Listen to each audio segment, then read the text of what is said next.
নমস্কার, স্বাগতম জানাই আমার চ্যানেলে। আলু বাঙালিদের খুব প্রিয়। শুধু বাঙালি নয়, দেশজোড়া খ্যাতি রয়েছে আলুর। যতই সুগারের চোখ রাঙানি থাক না কেন, আলুর প্রতি লোভ কেউই সামলাতে পারেন না। যে কোনো তরকারিতে আলু খাওয়া বাঙালিদের অভ্যাস। তবে আলুর খোসা সব বাড়িতেই ফেলে দেওয়া হয়। কিছু কিছু জায়গায় তা ব্যবহার করা হয় গরুর খাবার হিসেবেও।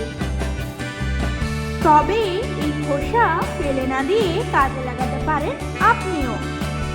বোতল পরিষ্কার রাখতে, হাতের কালো দাগ তুলতে খুবই সাহায্য করে এই খোসা।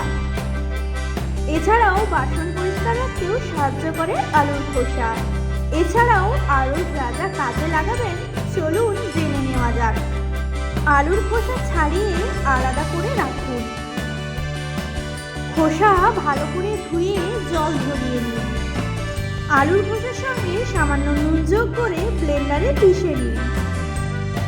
এবার এর মধ্যে আলু বা চিকেন ডুবিয়ে ফ্রাই করে নিতে পারেন। লাগবে না ব্রেড ক্রাম্ব।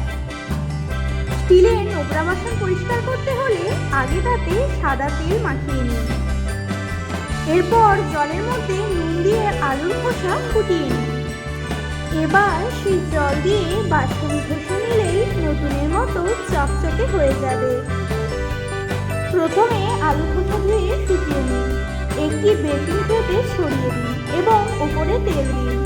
এতে গোলমরিচ, নুন, লঙ্কা গুঁড়ো, অরিগেনো দিয়ে ভালো করে মেখে নিন। এবার শ্যালো ফ্রাই বা তেলে ডিপ ফ্রাই করতে পারেন। চাইলে ওভেনে 5 থেকে 10 মিনিট বেক করতেও পারেন। বোতল পরিষ্কার করতেও কাজে লাগাতে পারেন এই খোসা। বোতলে ঈষদুষ্ণ জল নিয়ে ওর মধ্যে আলুর খোসা ফেলে ঝাঁকিয়ে নিন। 30 মিনিট রেখে ধুয়ে নিন, তাতেই বোতল পরিষ্কার হয়ে যাবে। Thank you for watching.